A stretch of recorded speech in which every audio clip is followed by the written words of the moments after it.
welcome back to the European Challenger Series third place playoff clash, where Gamers 2 are actually up 1-0 in this best of 3, and honestly it didn't look like that for a long time in that game. But as we look towards Game 2, remember to call out all the big plays for our highlight reel by tweeting at Esports with the hashtag TSBigPlays. And there were definitely a lot of them in that last game. So those big Orianna ultimates, Smitty J as well getting huge at the very end. And also, as you mentioned, that completed teleport was so key at that Nexus turret. Can we, without being too mean, can we use hashtag CS big misplays on that? Because trying to end the like you.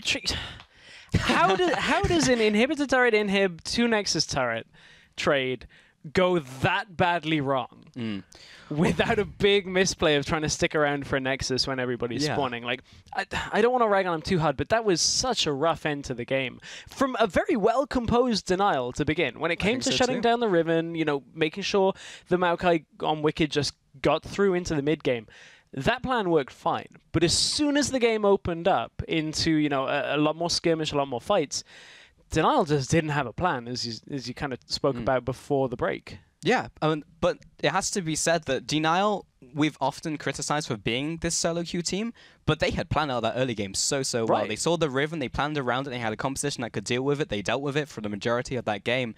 But it was interesting to me how at the very end, just the fact that those kills and the Baron was enough of a swing, despite the Nexus being open, that Gamers 2 could take that game. Right, I mean, you know, Denial, they managed to lose the game. I think they were about 4,000 gold ahead after getting the Nexus turrets as well. That's just like a crazy end to the game that honestly shouldn't happen. Like, it was all on the shockwaves and the stun coming from Riven. So, I mean, a sense of that is Gamers 2 getting a little bit of good fortune for themselves with Denial actually stacking like that, but there's two sides to that coin.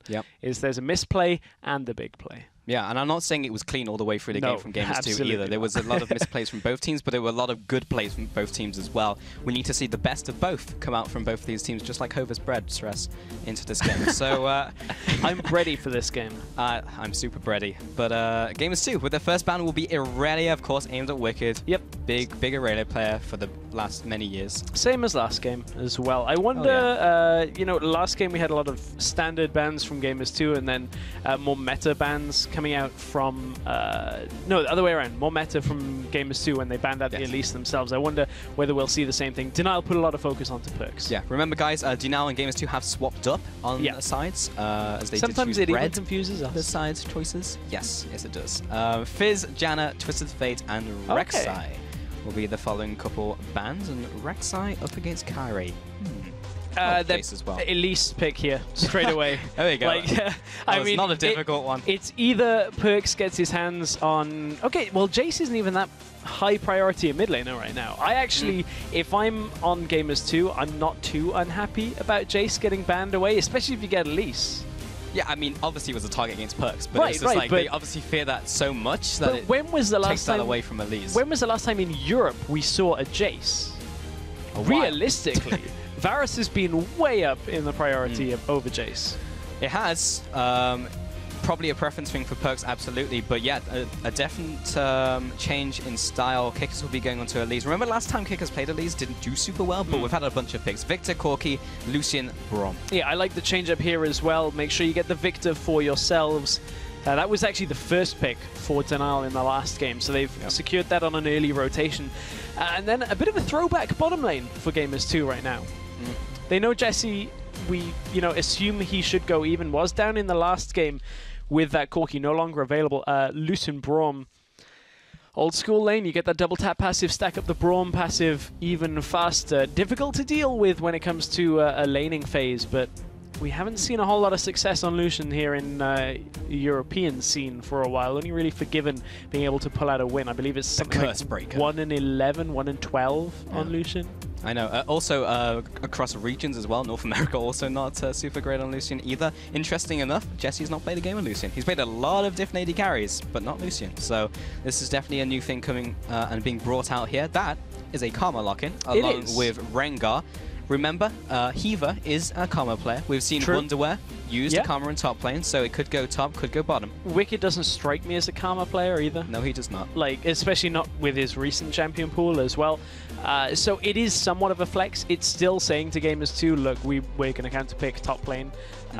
So pick something that you feel comfortable playing blind. You may see gamers 2 opt for the Maokai. It doesn't give any carry potential to Smitty J, so maybe they'll look for something a little bit more like a Rumble if Smitty J wants it. Or blind pick yourself Riven, because it's not like Riven has any particularly tough matchups or anything like that in that top lane. Not like you know, she's a snowball melee carry that you can somewhat easily zone out. But then again, Smitty J's a Riven player. He is. He clearly feels very comfortable blind picking. He's also very good at finding farm as well. Yes. I mean, that was also a team thing, but he found enough farm where he was down like 40 CS in the early game and managed to catch that up on Wicked as he played the Maokai.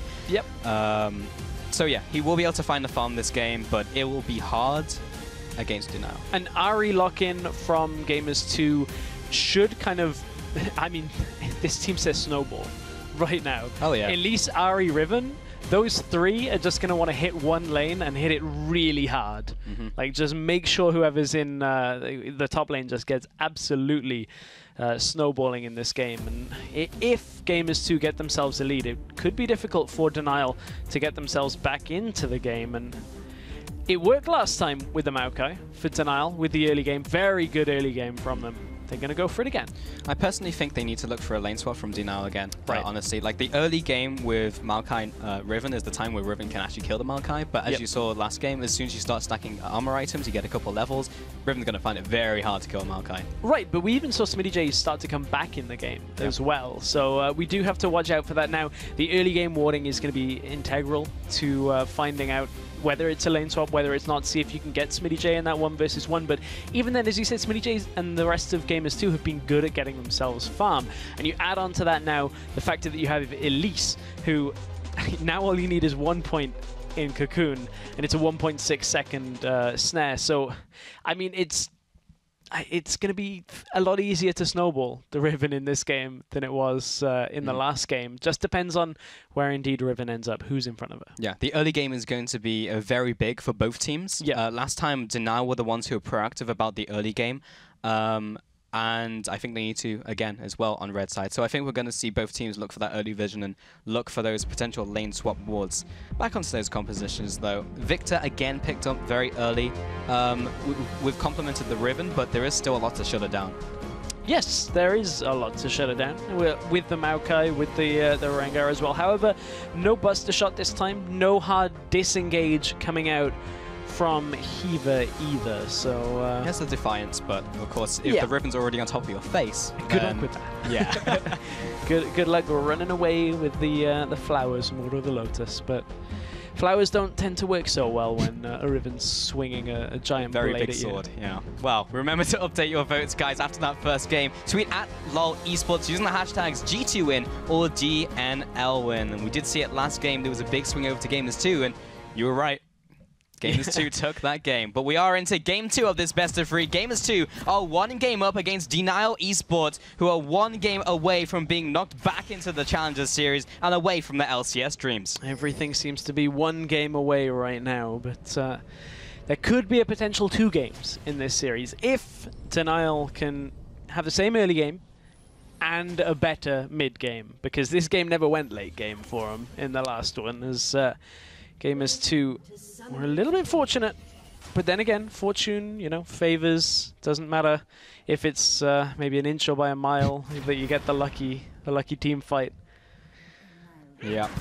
Okay, Eva has been found. That's a Winter's Bite. Perks. I don't think he's put a point into Charm yet. No, he puts it into Orbit Deception, so not going to be getting the first blood onto Hiva. Some poking back and forth. Both teams contesting this vision.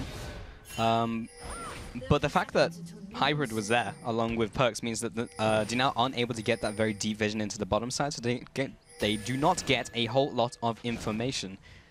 There's a lot of syllables in that sentence. Yeah, well, he also turned into a robot. I was trying to get the syllables out. I was having great difficulty, but anyway. Kick us into his bottom side of the jungle.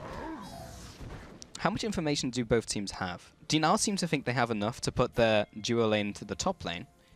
And we're going to see Smitty jungling with his jungler. So we're going to have a very similar start to the last game. Yes, it is going to be pretty much the same setup here. going to be a little bit more tricky for Hiva to get a really successful gank off in mid lane. It will at least roam off around that 2 to 3 minute mark. Now DNL have showed Hiva on a ward. They will see that ward die as well, so now they know they've been spotted. And that means both teams are aware of the situation. I wonder whether we'll play the ring around the rosy in this one, where we saw Jesse and Hybrid back away, go to a new lane, back away, go to a new lane constantly, and Wicked just sat there like, okay, I'm good with this. I'll just accrue some farm. And the funny thing is, like, mid lane has absolutely nothing to do with a lane swap. So CosQ and Perks are just sitting in the mid lane watching everyone rotate around them. There's a lot of damage going onto CosQ. But the interesting thing was last time, while they were locked in that 1v1 as the jungle was occupied elsewhere, Perks was the one to get the advantage in mid lane. Yes. And we were talking about how Perks is that carry on the side of Gamers 2, and if he's doing well, then that can only be a good thing. And honestly, CosQ for me this split has definitely plateaued. He played a lot of Cassiopeia, played a bunch of Victor as well. He's never wowed me. And he's never been that huge threat he was in Spring. Yeah, I mean, he's had his games on Cassiopeia, as you mentioned, where he has put in a good performance, but I've never really looked at the team in the same way that we did when CosQ was on Copenhagen Wolves Academy and Lowland Lions in Spring, where it was CosQ was just making a name for himself. I guess maybe it's because we've kind of grown accustomed to CosQ being able to have solid performances, but certainly Perks has been the player that has been a little bit more impressive overall across the split. But Denial and Gamers 2 are both onto the outer turret. Neither top laner teleported into the lane this game, so this one will somewhat favor SmittyJ if they give him the farm at the end of this, compared to last game. I mean, this time he won't be in such an awkward position. Well, CosQ is in this mid lane. The wave is being pushed in, and Kikis is there to try and gank him underneath this tower. He has the double buff. Remember, he has the repel as well, so he'll want to be attacking the turret, but Perks is the one who's going to take the tower aggro. Kikis has enough damage, though, with the Venomous Bite. All he has to do is repel up and come back down. That's First Blood going up to Gamers 2. Yeah, really well worked, First Blood, and the Cocoon didn't even land at that point. It already forced the flash, and then the follow-up came from Gamers 2, so well worked, easily done, and that's the difference. I mean, CosQ, I feel like had an inkling it was coming, because Denial had 4 people topside. Gamers 2 only showed 3 people in the bottom lane, and that's the adaptation here, is that Gamers 2 only showing 3 and getting the same amount from it when it comes to the tower being down. You've got to assume the Elise is either counter jungling on that lower side, or she's standing right behind your mid tower, because that's what Elise wants to do, is dive under a turret that is shoved in and just make sure you can get the gank. Repel up, drop tower aggro, you don't lose anyone. But I mean, you know Elise is going to be active in the early game because of that incredible stun, the fact that she does so much damage, and you always see an Elise getting those kills early game, and if you don't have those kills, you've done something wrong. Then again, I mean, Kikis, when we saw him on Elise, he wasn't particularly active in the early game last week. It's true. I mean, when you actually look at those games, that was across all games. Right, but it's just interesting to now see the adaptation. Is Kikis sees the opening, goes for the play. Whereas last week I didn't feel like that was the case at all. Seems to have been the adaptation here this week, is Kikis' early game, at least for this game, has stepped up. It's only 1 kill so far, but it certainly is worth mentioning. Yeah, plus the team movements as well. We've seen much more proactivity from Gamers 2, even in this one game that we've seen, than we did see in the entirety of those semi-finals. And Kikis will be spotted out here.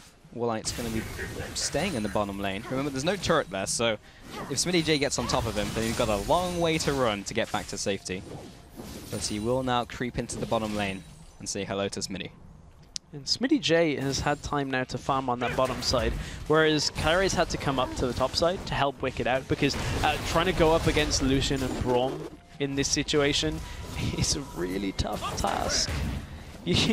Now you've got the problem of stepping anywhere near your minion line where Piercing Light is going to clip you, then the follow-up from the Light Slinger passive. It is not easy to sit in a 1 versus 2 against the Lucian, and you can see that Wicked is falling back on the CS. He is, however, I believe, keeping up with the experience. That is one of the key points to watch out for, but certainly SmittyJ getting the farm is going to accelerate his build a little faster. It will, and Kikis is sitting behind the top tower. He was thinking of potentially going for a dive, but a Maokai on full HP is fairly difficult to dive. He is looking to go around the corner. He has a bead on both Heaver and Kyrie, but the smite comes through, and Perks is going to jump into Kyrie here, gets the cocoon down, comes in with the Spirit Rush as well. Hybrid is there to assist. The exhaust goes down on top of Perks. Kotsky returns with the damage. Kyrie is trying to run for his life. The auto attacks are coming in from Kickers. Does he have the damage? Perks looking for a skill shot over the wall, gets him with the Orb of Deception, and Kotsky has to back away from Hybrid. Another kill goes over to Gamers 2, and they are controlling the early game. Yeah, Denial had to back away because the teleport was coming out from Smitty J, and he was sat under his turret. No way of Corki really interrupting, only just a bit of damage put down. And Gamers 2 are going for much more aggressive plays in the early game. Heaver's been caught. In his own jungle, you're only level 2 Heaver. Against a level 5 and a level 4, you're gonna die. I mean, they didn't see them cross out of the jungle on that ward. They have a ward just on the ramp. Heaver did not see Gamers 2 leave. I believe that ward is not a fresh ward. No, it is not. Didn't see him leave, and you cross through your own jungle. That is... even had a sapling in the top one, so you knew they didn't take any root out of your jungle. Well, Cocoon onto Kyrie. Jesse's there as well. Concussive blows will get their stun down. There it is, and the extra damage from the Light Slinger passive. Kickers will be coming up, plopping down onto the minions. Wicked turns around. Heaver's now back into this fight, but again, he's still only level 2. Hybrid should be falling here, though. Wicked should have the damage. Heaver's the one to claim that kill. Kotsky comes in from the middle lane, lands the ultimate, and gets the kill onto Kickers. Wicked now chasing down Jesse. He's in the middle of 3 players, and he should be falling here. In a minute. Got him. Double kill over the Kotsky. The most uninspiring double kill there ever was. This game just kind of took what happened at the end of the last game with messy fights and is just continuing it for the beginning of this game as well. Well, just take the tower. There we go. I mean, Gamers 2 make a misread from their support and then... Denial make a misread from their support and then Gamers 2 misread the situation top lane with the gank. They couldn't quite get the kill. Now Kyrie takes a lot of damage in the middle lane. This game has started to devolve a little bit. Perks wants to go aggressive. I think he should have the damage. He's got the Spirit Rush, 2 Spirit Rushes aggressively, 1 defensively, and he's already way back at the turret. Orb of Deception comes out, movement speed away from the turret, and he's got him. I mean, that's just not reading Perks having his ultimate and enough mana to do it. I mean, they saw Perks use his ult just... he was actually on a gank, on a attempt at killing Kyrie anyway. That's really weird that Kyrie wouldn't have kind of gone, okay, it's Ari with level 1 ult. I assume it's going to be this amount. I've just been chunked. Let me back away a little bit faster. But real messy start to this game. There's a lot of misreads coming out from Denial. First the Heaver running into the jungle, knowing that the enemies were still there. Kyrie in the mid lane, misjudging the kill pressure from Perks. Kyrie as well this game, he's 0-3-1, has not had an early game impact. And you know the biggest thing about these misreads is look at who the kills have gone to. They've gone to Elise and Ari, and if there is one combination that is going to snowball with just this amount already, these are going to be the 2 champions that do it, because Cocoon into Charm, someone's dead straight away. Smitty J also up in lane in the top lane, up in farm. Wicked is struggling to get himself any kind of itemization here. You can see he's on tier 2 boots. And the buildings of a catalyst, but G2 are going aggressive. This is 2 versus 3, but here comes Perks from the side. Yeah, Smitty J flash, trying to get the combo down onto Kyrie. Picks him up with a wind slash. Kickers chasing after Hiver. He should have the damage here. Has the red buff, gets him with the auto attack. Wicked now closing in, trying to get this Twisted Advance down. Doesn't need it. Kozkyu's there with the Death Ray. But meanwhile, the team of Gamers 2 were able to avenge their ally by taking the middle turret. Yeah, G2, again, just getting the better of these trades. They have themselves a 3,000 gold lead right now, and man, Denial, ever since that attempt at taking the Nexus in game 1, they do not look like they are just reading the situations correctly. They had the numbers advantage there, yes, but you've given kills away. You don't have full vision over your jungle. At that point, there has to be the mentality of maybe this isn't a fight we should look to take. This is against a fairly fed Elise, and you know, 1 Cocoon, 1 Charm turns a situation like that, and even with the amount of pressure, Kiki still found the time to go out and solo down Heaver. This is a different Denial from what we saw in game 1, and the fan vote has only increased for Gamers to 81% now, over to 19. But Denial, the early game was so well executed. They kept down the Riven, they did all the right things up until that Baron. The Dragon fight, the Nexus whiff, and it just feels like Denial did not recover. in this game. Well, this game has been a lot different to the first game when it comes to how the lane swap played out. We didn't have the really messy bottom lane going top, top lane going bottom, swap around for the first 10 minutes, and uh-oh, Jesse's fallen behind, and okay, Smitty J's ahead, so we can kind of take this setup. This time, DNL just were a step behind, because okay, the trade on the towers was even, but the mid lane snowball started at the same time. That first gank out of Kickis completely turned this game on its head, and it's all from the fact that Gamers2 committed only 3 people to that tower. But it's plays like this, Stress, which just didn't happen in the first game. Woolite being caught in the bottom lane, Heaver just trying to assist. There's an easy 2 kills going over to Gamers2. It's clean. It's clean, but it's also DNL just switching off. I mean, look at the warding already that Gamers2 set up off the back of the last fight in the lower side jungle. If you're DNL, you have to assume now you're out to towers down. You know you're against very mobile champions, Ahri, Elise, Riven. If you step that far forward and you don't have wards all the way through the jungle on the side, it doesn't actually matter that they cross this blue buff ward, because at that point it's too late. It's too late. Too late to back yourself away, even with Flash, even with Valkyrie. It's just mispositioning in the bottom lane. It's just mistakes that we weren't seeing last game from DNL. Right. Kyrie, his first ultimate, burned a flash from Kickis. He got the momentum rolling. This time, the ultimates have just not done a whole lot. 0-4 and 2 this game.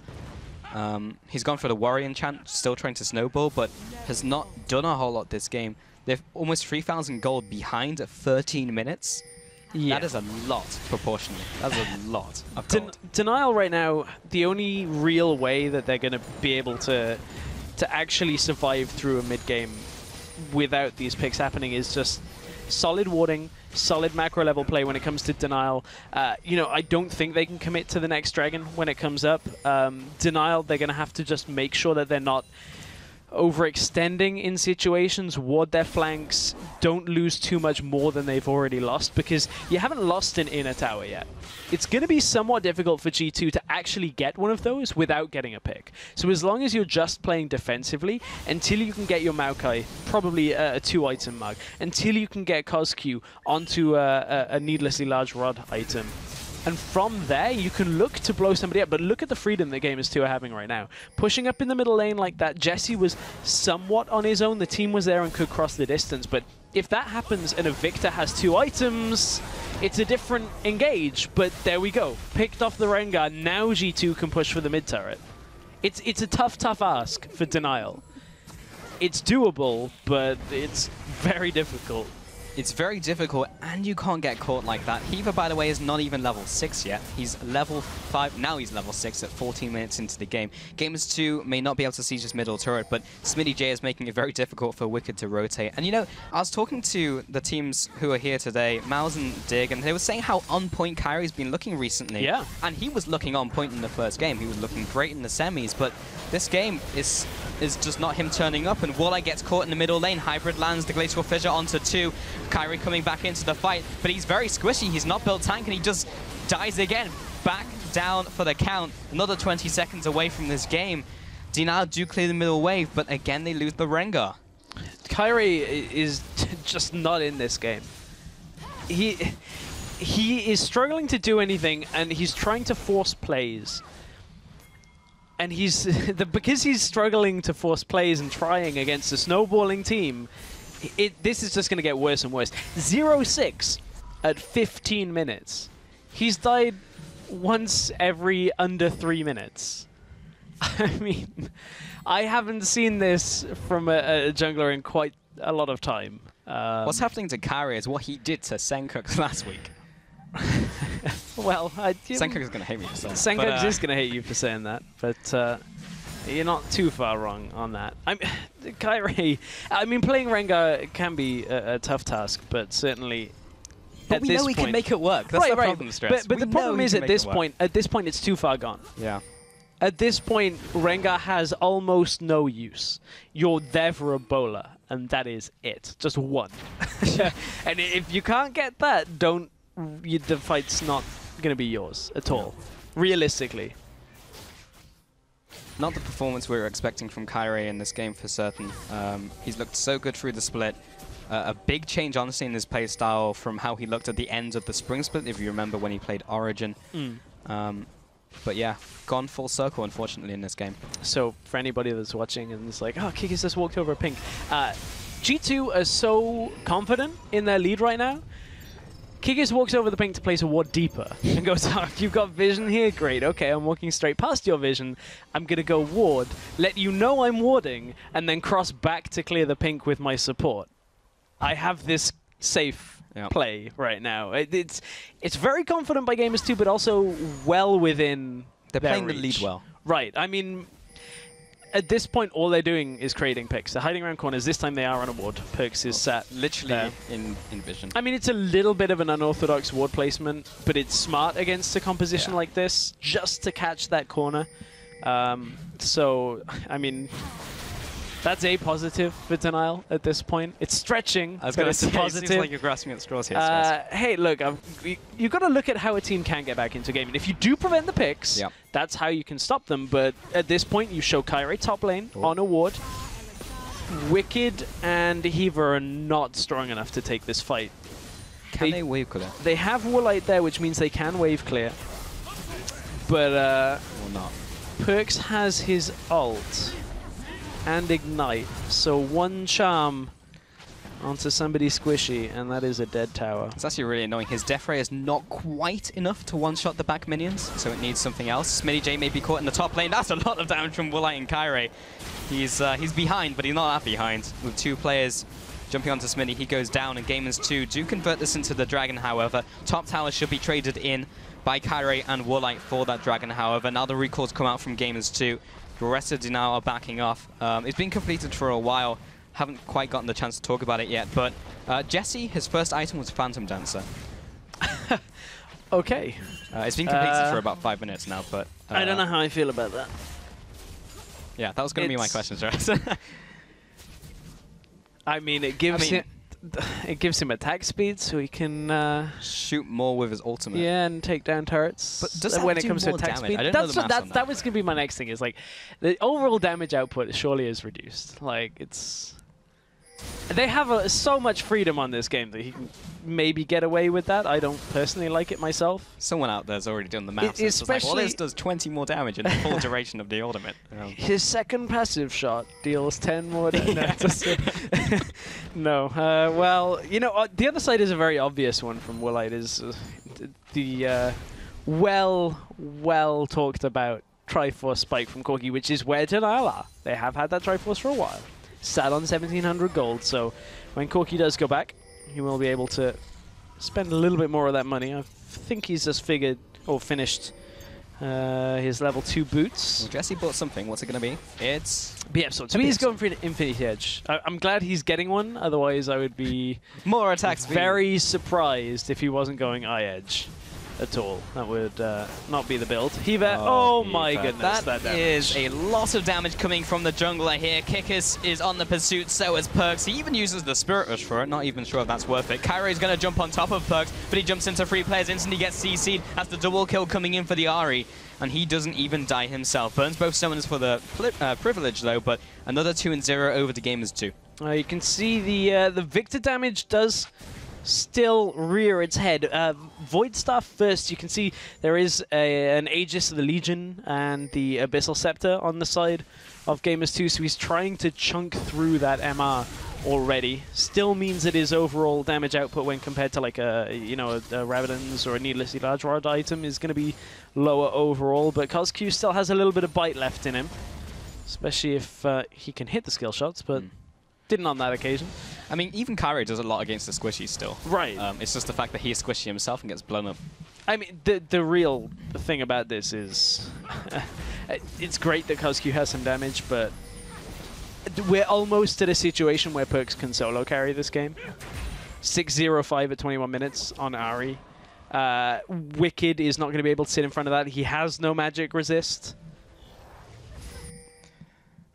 I mean, it's not good. No, and the one thing that we've seen kind of happen time and time again is Heaver steps forward, the spider jumps out, and poof with a you know, puff of lotus petals, and he was off the map. I mean, this is the point in the game where if you're in solo queue, your teammates would be typing FF, and you'd be like, I'm just being realistic, man. And it's just like, no, we can win this. And I still think that DNL can. They're 5,000 gold behind. Okay, they've given up those 2 dragons, but...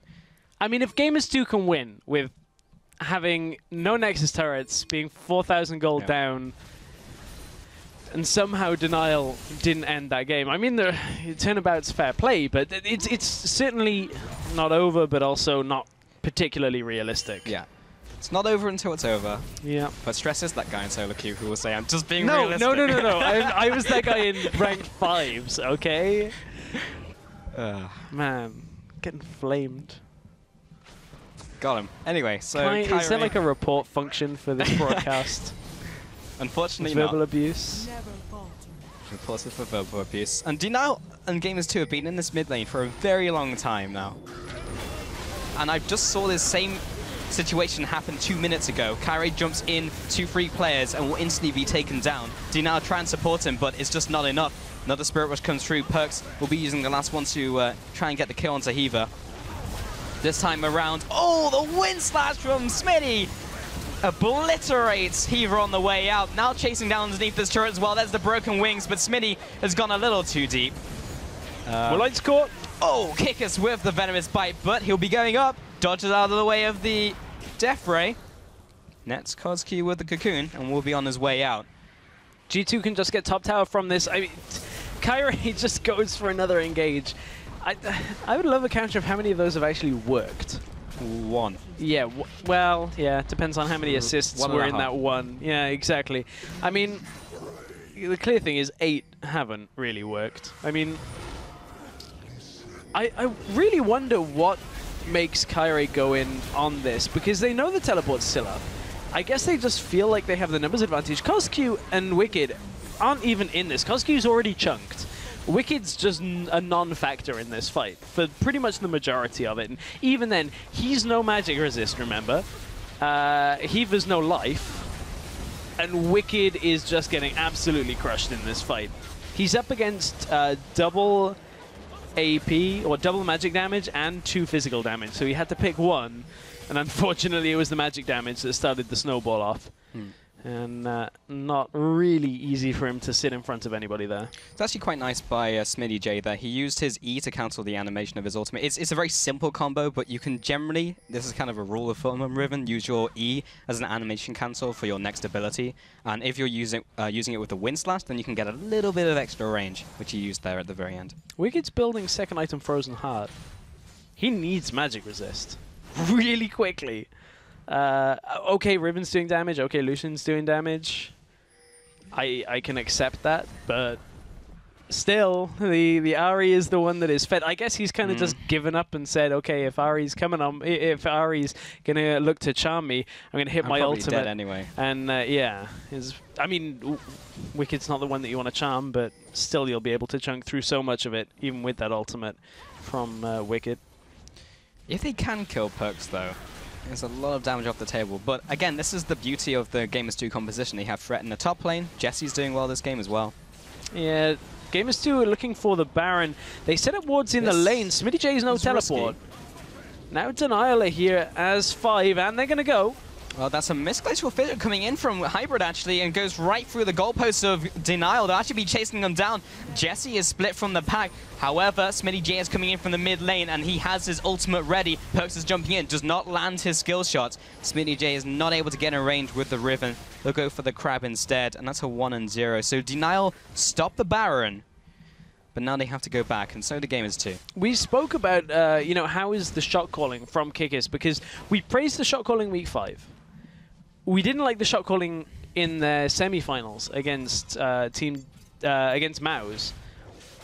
And that Baron's a very weird one, because G2 thought they had the setup for it by the fact they had wards in top lane and mid lane, and they'd seen Wicked in the bottom lane.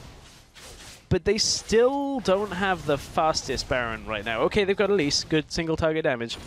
They've got a Lucian, but they're not going to get that fast enough, considering DNL weren't zoned completely out of their jungle. Make it hard for DNL to push through the jungle. you're playing a pick composition. Make it so that if they even try and just get to the Baron, you can pick them off. Okay, Kairi will have his ultimate. They will have the ability to check with a blue trinket, but just constantly, if you're going to try and go to the Baron area, make it difficult to get there. Yeah, just make it a little harder for your opponent. 17-7, though. We should not underestimate how far ahead Gamers 2 are in this game. They have the 2 tower advantage, 3 dragons. Realistically, they could even just wait for the dragons and play around those. They have an 8,000 gold advantage, and DNL are just going to pull the trigger and try and go for this engage. Kickers is the initial target, but he just flies up in the air. Woolite is still there, trying to put that damage down onto Kickers as he's retreating. He doesn't have flash, and Woolite will aggressively Valkyrie for the kill. Perks is now into the fight, tries to get the assassinate onto Kozku, but he's shut down. Hybrid and Jesse trying to kite away. Spinny's now into the fight. Can he go huge? He picks up one, gets another with the wind slash. Actually, that's still the same target, but he's looking for the rest of the team as they retreat on low HP. Gets the stun onto Woolite, tries to get the kill. Jesse is there with the damage to assist and takes him out. And say 3 for 2 over to Gamers 2, but that was messy. Very messy. G2 are playing these fights out fairly greedily. That's the second time SmittyJ was bottom lane. His teleport was not available at the beginning of the fight, so he did have to run across. They won't actually get too much in the way of turrets from this exchange. It looks like they want to head towards the bottom lane themselves for it. But this one's starting off again. It's because SmittyJ's in the bottom lane. Teleport not quite available. It is grayed out on your screen. But G2 don't need to be in a position to get caught here. They were looking for vision control. Denial is so far away from their turrets right now. They just have enough wards, though, to keep themselves safe. Here it turns around because SmittyJ is about to enter the fight as double stun, double kill in the end for SmittyJ. But honestly, Gamers 2, they're not playing this particularly safe, and neither was Woolite in the end of that fight, actually, looking at his positioning. Difficult to read how far a Riven can go with catching you up, but in that case, err on the side of caution. Yeah, always err on the side of caution. Is Riven 3 Qs and potentially 2 Es away with a flash from getting me? That's kind of how you got to do it against the Riven. It's not as many numbers that go through your head when you're trying to calculate Poppy passive. It's just like, how much is my next attack going to do? Well, is it more than 10% of her max HP? In which case it would be 50% of my my damage. It's annoying. That's what I'm trying to say. I don't have time for maths. SmittyJ's pushing again. This time he's got teleport. This time Wicked can't really come down to the bottom lane. He has, however, got a Frozen Heart, as we talked about. That will help him in this 1 versus 1. The problem is, when was the last time we saw Wicked and SmittyJ 1 versus 1 against each other? A long, long, long time ago. And SmittyJ also has the Black Cleaver, so he's going to be tearing through a lot of that armor regardless. Perks is looking for a pick onto one of these squishy targets. Kairi is there to try and jump onto that Ahri. Perks is again dropping very low and again will drop down. Kozku comes in with a nice flying, but SmittyJ is now into the fight and he has the ultimate charge. He gets one, he jumps onto another with the wind slash and actually gets stunned in place with the gravity field. Now moving on to Hiva. Meanwhile, Kickers is taken down by Woolite, but the Riven is still very scary. Jumps over the wall, doesn't find Kozku in time as he retreats from the fight. That's a 3 for 2 in favor of Denial. Gamers 2 just do not know how to close this game out from here. They keep going for the Baron. You've got the SmittyJ on Riven against the Maokai that you want basically to be there. Okay, yes, he does have an armor item, but you still are looking to chip away at that turret.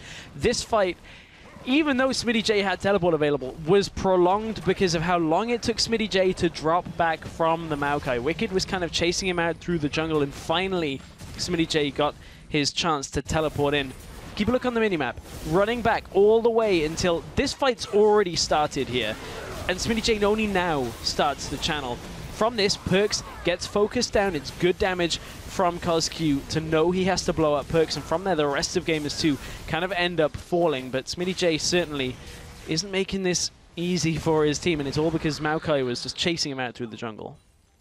That last snipe with the missile barrage around the Spiderlings to hit the Spider Queen from Woolite to pick up that kill. Now this is the 4th dragon going over to Gamers 2.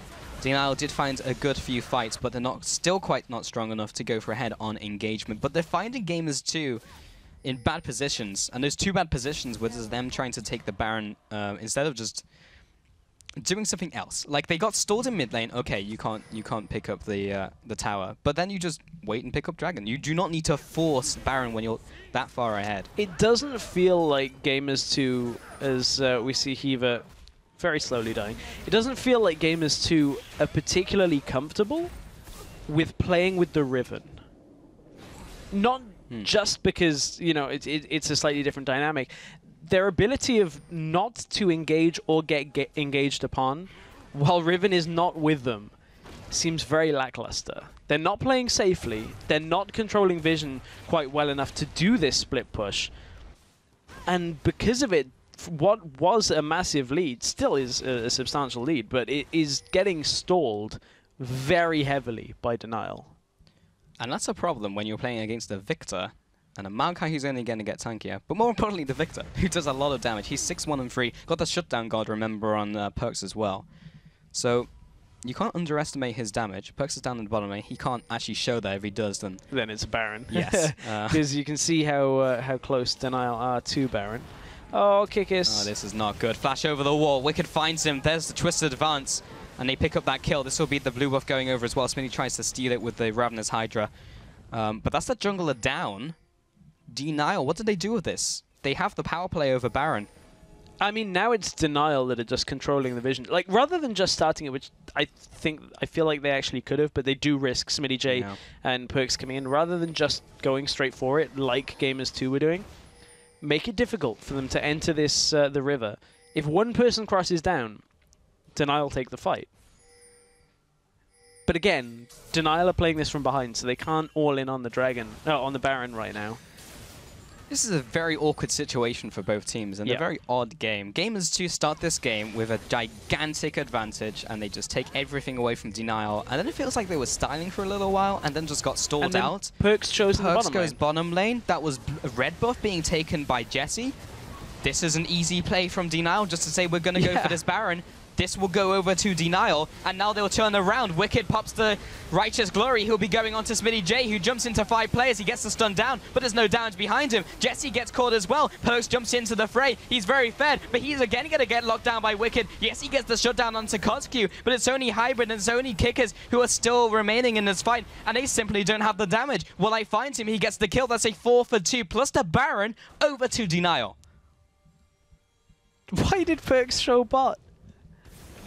I don't understand this series so far. I mean, the teams are getting so far ahead in the early onset of this game, and then are just unable to close it out. This is now Denial picking up the Baron after being behind to push in an inhibitor. This time they'll back away after the inhibitor's down. There is no way they can push in any further, and if they do, it's a mistake. So now Denial back themselves away. But let's look at this one again. So Perks is so far away from the start of this fight. All the way in mid lane. This is an easy read because of how far across the map he was. From here, G2 just can't take this fight. Smitty J goes in, gets a decent stun, but the damage wasn't able to get there in time. Perks flashes in to try and get Koz-Q. Okay, he gets him, but then you're against a Maokai. No flash, good luck getting away. You've used your ult charges on this one, and it's an easy fight for Denial to take. I'm honestly quite surprised. We have seen both of these teams play infinitely better than they have been playing in this series. And this is a little bit worrying when it comes to looking forward, as to one of these teams has to play Gambit, one of them has to play Gambit or SK. Correct. I'm worried from a macro level performance from this series of how neither team seems to be able to close a game while having a substantial lead. An LCS team will punish you for that. Oh yes, yes they will. If you get the advantage early game, then and can't close the game, then you're basically donezo. Wicked in the top lane. We'll be clearing out these minions. Woolite in the mid lane. They have this Baron now on the offensive. Denial need to make sure they don't get a little too far ahead of themselves. Dragon is still on the horizon, however, 1 minute away from that, but I think Denial are in the point where they could probably take Gamers 2 on a head-on engagement now. Well, at this point, G2 are now a little bit afraid to push down for this Dragon. This would be Dragon 5. That should, in theory, be enough for Gamers 2 to be able to take this game conclusively. Problem is, though, Denial are likely to get this one because they can control the waves, they can control bottom lane and mid lane, make it difficult for Gamers 2 to actually contest for this Dragon. And then it puts the onus back on G2. It's another 6 minutes before they're looking for a major objective. And, I mean, G2, with a lead, still didn't know how to close it out against DNL. And now DNL have closed that gap, and it's a little bit more narrow between the two teams, and they still don't seem to have a game plan. Well, DNL's game plan is sit in this bush and hope that Gamers2 walk into it. FLICKR is actually just going to jump on Smitty J. He was separated from the pack. There was no reason to be there, and now Perks may pay the price, I should say. Heaver is trying to jump after him. Jesse returns with the ultimate damage. The culling is more like a tickle gun at the moment, though, up against Wicked. And that's another kill onto Smitty J. There's a 4 versus 5. Oh my god, they're going to do it again. FLICKR jumps away of the repel. He has to use the flash. The Spiderlings tank up some damage. FLICKR is trying to go after Perks. The Sapling's going to try and kill him as well. But that was an unnecessary flash that had to be burnt there by FLICKR. So now DNL. Oh no, we're like, okay, good. DNL will go towards this dragon and probably start it off.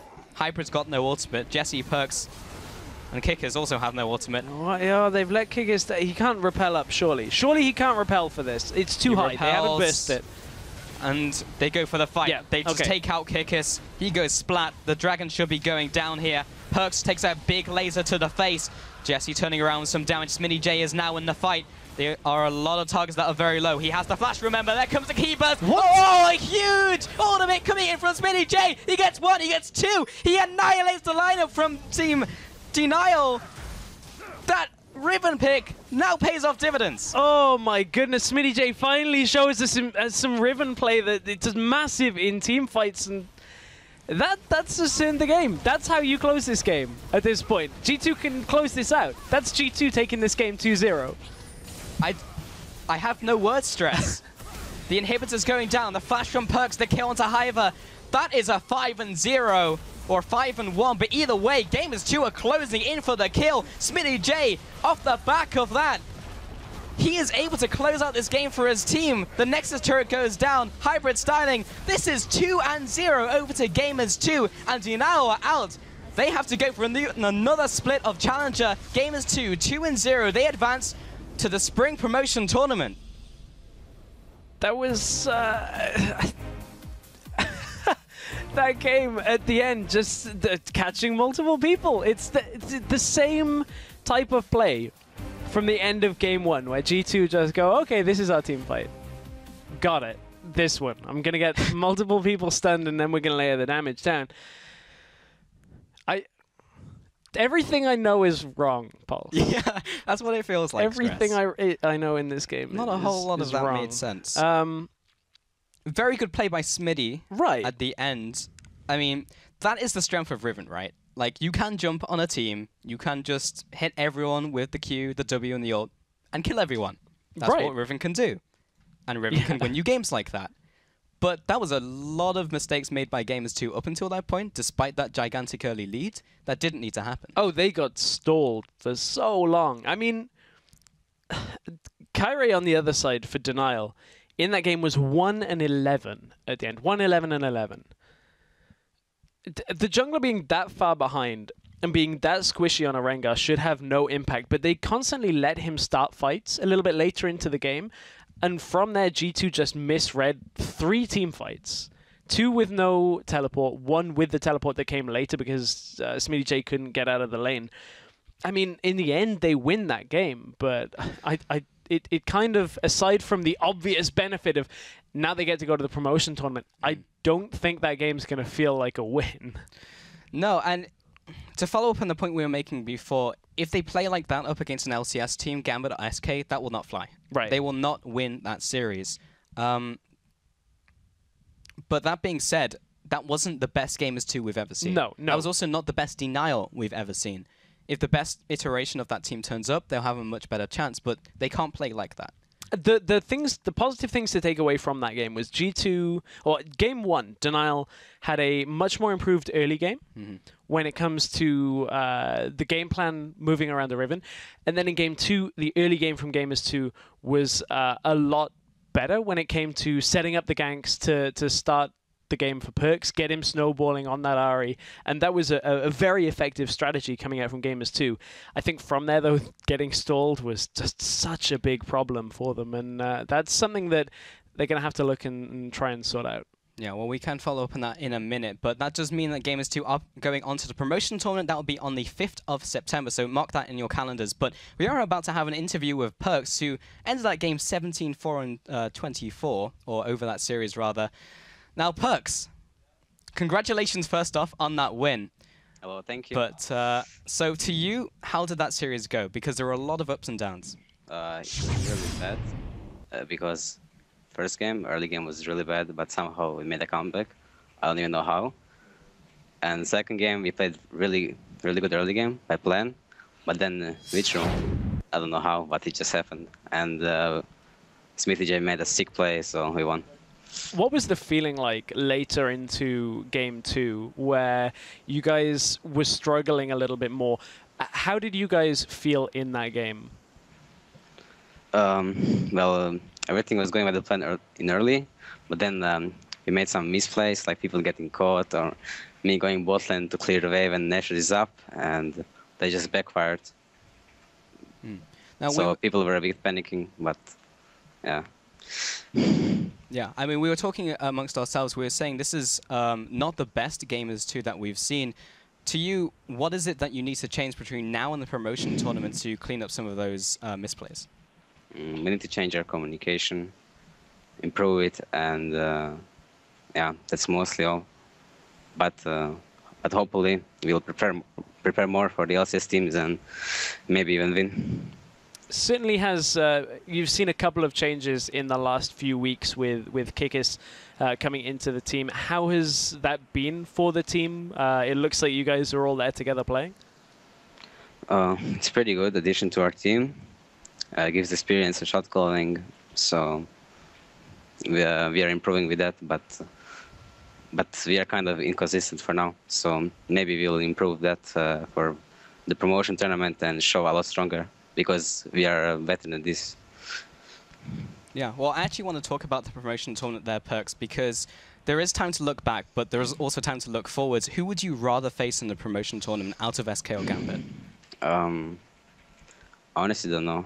I think I would rather want to face Gambit, because SK has really good mid laner and jungler, so it would be hard for us to match against them. Okay, well, thank you very much for the interview, and congratulations, that was a 2-0 sweep, and you do get that spot in the promotion tournament. Best of luck over on that one. Thank you. Well, thank you very much to Perks for the interview. As after that series, it has to be a little bit tough coming straight off the game and then kind of looking back at that game. And as he said, there was a couple of misplays. Smitty J makes a play, and you know, sometimes that's how it happens. Yeah. Sometimes just games don't go your way, and somebody has to make a play. But I mean, the blind pick Riven wins them the series at the end. Like, that was a solo play that wins that second game. The first game was you know, a bit of a misplay out from DNL. I don't want to take anything away from Gamers 2 winning, but certainly it looked rough. Perk said it as well. This isn't the best we can play. We've been better, we've shown better, and we will be better for promotion tournaments. So I mean, if they can fix those things, we certainly have seen Gamers 2 looking a lot better. Yeah, and I agree with him. A lot of frank statements there from Perks. And with that win, Gamers 2 have secured third place in the summer playoffs. The next question is, who we will see them. Will we see them in the next LCS spring split? And who will we see in the next LCS split? Because well, first of all, Gamers 2 are going to have to battle it out on September the 5th versus either Gambit or SK Gaming in the promotion tournament to claim a seed into the LCS. But that is not all, because remember to tune in tomorrow, because we're going to find out. Well, we will find out who's going to be in the promotion tournament. We'll also find out who's going straight into the LCS as well, because Mouse Sports take on Team Dignitas EU in a best-of-5 for first place in in the Challenger Series and that automatic qualification spot for the Spring Split. And remember, after that, North America will play out their finals as well with Coast versus Renegades. So don't forget to tune in later today as well, if that's not enough, for the North American Challenger Series third place decider. That's between Cloud9 Tempest and Team Imagine. And as always, Freak and Zyrene will be bringing you all of that action starting at 3 AM CEST or 6 PM Pacific. And the action doesn't even end there. Be sure to catch the newest episode of Primetime League on Friday, 1 AM CEST. That's Thursday, 4 PM Pacific time. And to recap any of today's action, just load up LoL Esports for stats, VODs, and much more. So, well, that's everything from us here at the European Challenger Series, but we'll see you in the LCS studio tomorrow for the Summer Finals. So on behalf of myself, Stress, and the Challenger broadcast team here in Berlin, thank you for watching, and remember, good luck, have fun, and we'll see you tomorrow.